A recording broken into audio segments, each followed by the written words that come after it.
We live 3 blocks from my parents, who see our kids almost daily.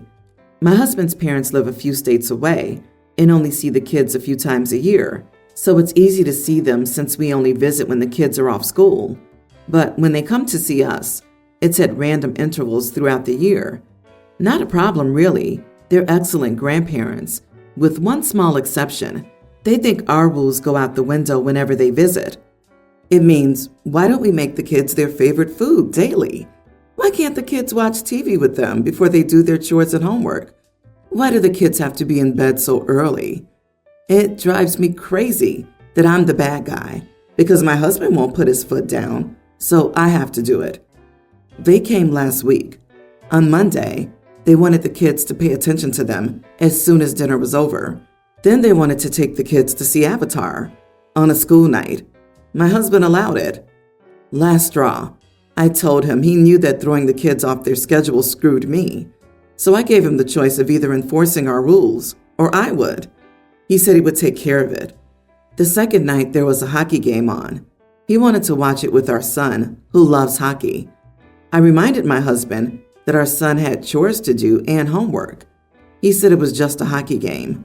I told the kids to get their stuff. I took them and a change of clothes and their homework to my parents' house. My mom and dad will watch them and then take them to school in the morning. I went back home and they were waiting for me. I'm controlling and abusive by denying them time with the kids. I'm not the only person allowed to make decisions regarding the kids. They came all the way to see them, and I'm being a jerk by keeping them on the schedule. They're visiting for a couple of weeks.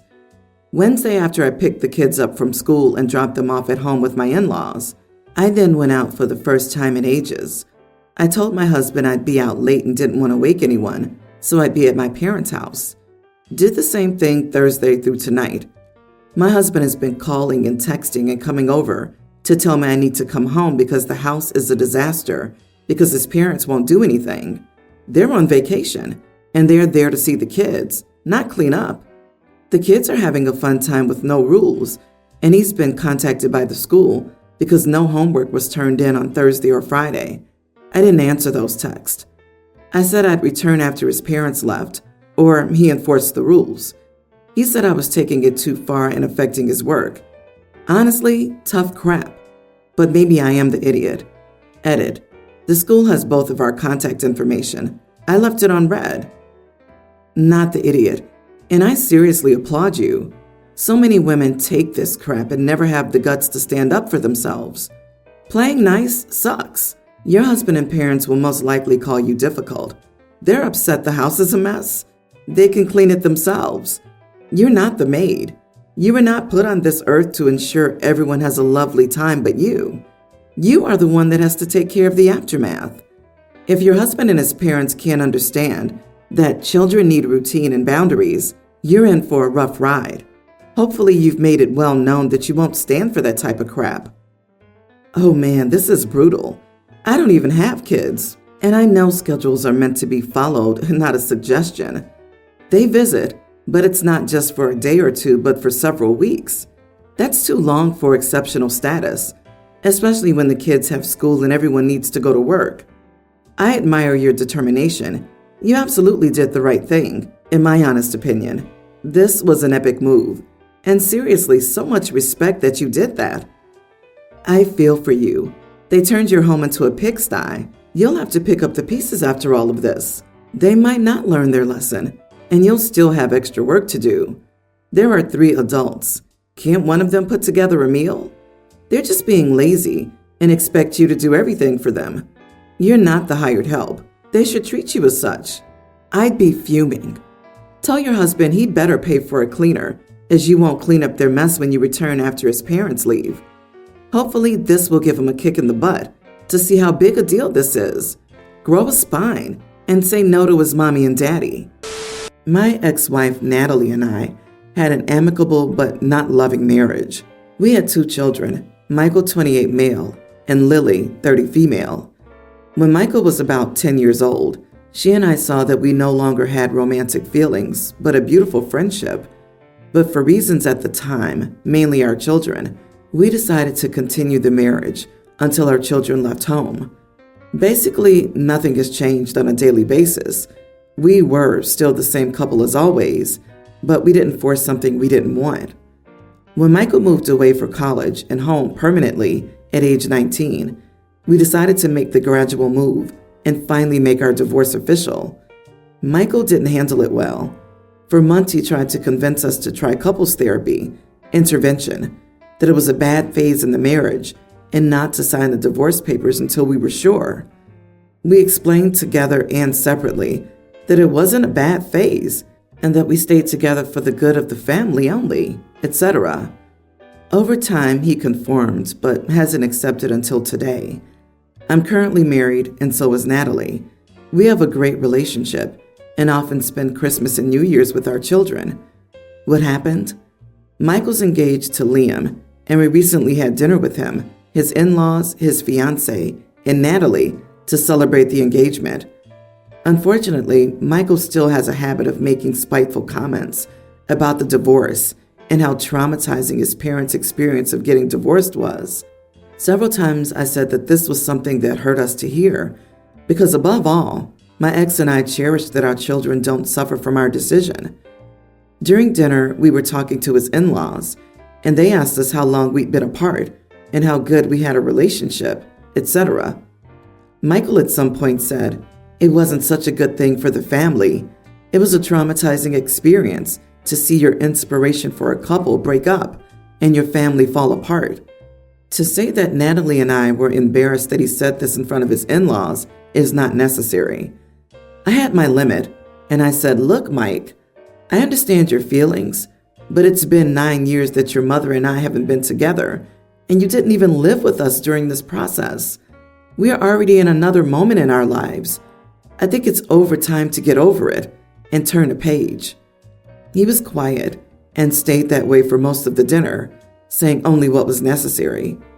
Later, I got a text from him, criticizing me, saying I should respect his feelings and that he was just venting, which is a valid thing, and I shouldn't say that in front of his in-laws. Am I the idiot? Not the idiot. It wasn't an appropriate dinner conversation, but he brought it up first. 9 years is a really long time to not be able to adjust to a change made when he was an adult. Have you ever explained to Michael that you and your ex were only staying together for the kids for most of his life? He can't just attack you about a decade-old divorce every time you interact with him. That's ridiculous. Have you ever explained to Michael? I doubt that telling him his entire life was a lie is going to help very much.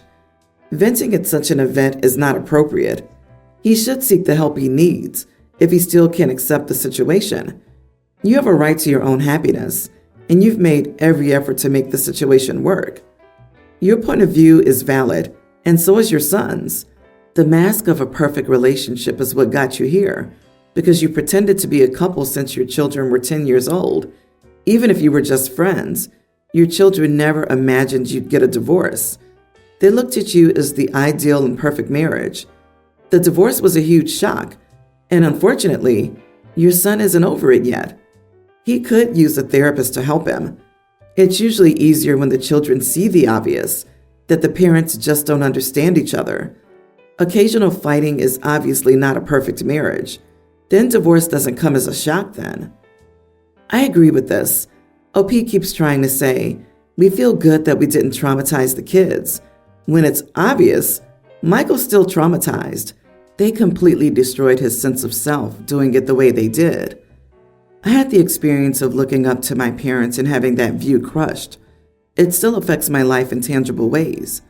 I wonder if your son feels like the pain your divorce caused him has never been acknowledged. He should have done this in private for sure, but it might be worth having an in-person, one-on-one conversation where you ask him to share the pain he felt from the divorce without telling him he shouldn't feel that way or he should be over it. One good session of active listening might make all the difference. I'm not from the U.S., and my native language isn't English, but right now I'm attending an American university for the semester as an exchange student. When I arrived, I didn't know anyone, but a nice group of friends took me in. My issue is with one of the guys in the friend group, who I'll refer to as Jake. Jake likes to call other women witches, and me. I've told him multiple times not to call me that because it's an awful, disgusting thing to call a woman, but he keeps doing it. The others say it's okay because he's gay, so he doesn't mean it in a misogynistic way. So I picked up the habit of telling him every single time he called me a witch not to call me that. The last time he replied, "Don't be such a witch. You know it's not like that when I say it." I told him that I didn't care if he was gay. He could be attracted to frogs for all I care, but that still doesn't give him the right to call me a slur directed against women. Now he's offended, and everyone's on his side. They say I should understand he doesn't mean it in a bad way, and it's their culture, which I am visiting, so I should be the one adapting to them, and not the other way around. They also accuse me of knowing that the word witch doesn't mean anything bad, and that I just have a problem with Jake being gay. In my opinion, I've asked multiple times very nicely, and that should be respected. But maybe it's really not that big of a deal, and I should have just let it go. Am I the idiot? Not the idiot. Being part of the LGBT isn't a free pass to be a misogynistic idiot. Not to mention that you asked several times. And yes, it is a big deal if it makes you uncomfortable. On top of all that, you get to decide what you're comfortable being called, not him. Don't let anyone gaslight you. Bruh, Jake is an idiot. Gay people are perfectly capable of being grossly misogynistic. It's not uncommon for some of the more toxic ones to jump in about how repulsive women's bodies are. Anyway, you're not the idiot for not wanting to be insulted in a friendly way. I hope these friends of yours are good in some other way, because otherwise, I'd dump them. I, 25 female, am getting married next year. My future husband, Mike, 32, and I are doing a big wedding for 250 guests. I've always dreamed of having a storybook wedding, so I asked my best friend Marissa, 25 female, to be my maid of honor, and she happily agreed. She's been a huge help in me planning the wedding. Marissa is in a poly relationship, and she has 3 partners: Greg, 24 male, Brandon, 27 male, and Ace, 22 non-binary. She's been with Greg for 5 years, and he was her first partner. They added Brandon and Ace over the course of their relationship, with Ace being the newest member. They all date each other and seem to be happy. I don't really get it if I'm being honest, but it's not my business. However, the issue came into play when Mike pulled me aside and said while he loves Marissa, he didn't feel like spending the wedding explaining her love life to his family. I understand that as they're very conservative. I had already reserved 4 spots for Marissa and company, but my husband suggested he invite a few coworkers to take the partner spot, and Marissa could come alone. I didn't want to ruin his big day, so I agreed reluctantly. I know I should have told Marissa from the get-go, but I just couldn't bring myself to do it. So when the invite went out, she called me up immediately and asked why she didn't have a +3 invite. I explained to her exactly what I said above, and she just said, "Oh," and hung up. The next thing I know, Brandon calls me and begs me to reconsider, saying that they promise they won't act like they're in a relationship, but want to be there for me. I can hear Greg in the background telling him to screw off and that I'm an idiot, and he doesn't even want to go. I explained to Brandon that I already gave away their spots to Mike's coworkers. Brandon says okay, thank you, and hangs up.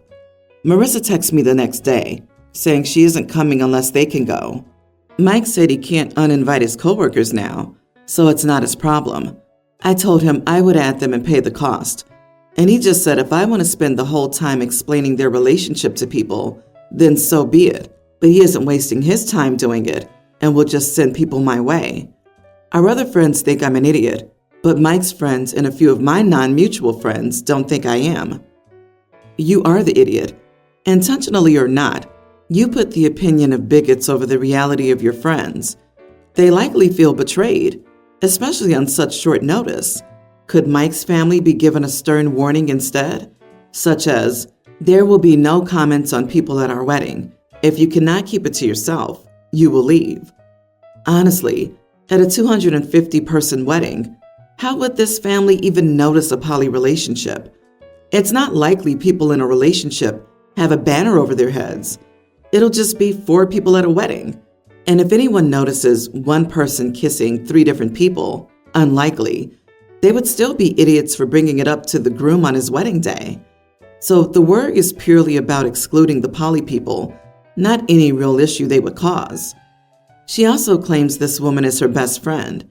How do you say someone is your best friend while writing off a major aspect of their life and personality when it becomes uncomfortable for you? I wouldn't be surprised if this decision makes your relationship with your friend irrecoverably damaged. I mean, you are the idiot for the way you handled this, but I'm just mind blown that anyone would expect a +3 on a wedding invitation, especially since none of them are married and these aren't children, aka dependents. That's probably going to be $300 extra. Who asked that? Did anyone else notice that the soon-to-be husband made this an issue, and then when there was a fallout, was like, oh, not my problem? But OP can uninvite your closest friends' partners, and it's not a problem? Hilarious. I think his family has a lot of money, and that's the whole story. You get to plan your dream wedding with 250 guests and your dream life, and in return, you do whatever his family wants, and the rest is not his problem. Since you were so fast to sell out your best friend, I have no sympathy for you. Everyone's the idiot here. Your husband, his family, and you. Update. Am I the idiot for not inviting my friends' partners to my wedding? I am the idiot, that's for sure. I followed a lot of the advice and asked Mike what he thought in the morning. He said to talk to Marissa first and see what she wants, and we'll make it work. I also had him read the post himself, and he said that many people opened his eyes to how he was coming off, so we both decided to call Marissa together and beg for forgiveness. We called her and she was happy to talk. We explained our side of things but acknowledged that it was a massive screw-up and could have been handled so much better. Obviously, we invited her and her partners and said we would be happy to do whatever it took to have them forgive us. She asked her partners about it, and Brandon and Greg both agreed that they would just prefer to split the setup. So Greg and Marissa would be a couple for the wedding, and Brandon and Ace would be a couple. When Ace got out of work a few hours later, we all got on a speakerphone and had a long conversation. The crew was all happy to be defended, but did think people went a little harder than they would have, even Greg. He actually laughed at me calling himself absorbed, because he is, LOL. Anyway, we're all good. They are coming.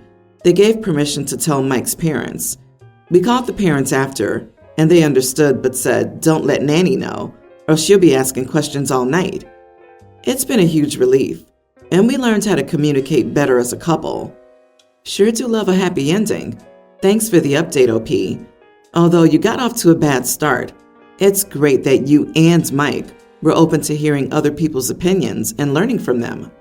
Adulting is hard, but all 6 of you did a great job of it by being open, honest, willing to listen, willing to grow, willing to forgive, and willing to compromise. Best wishes to you all.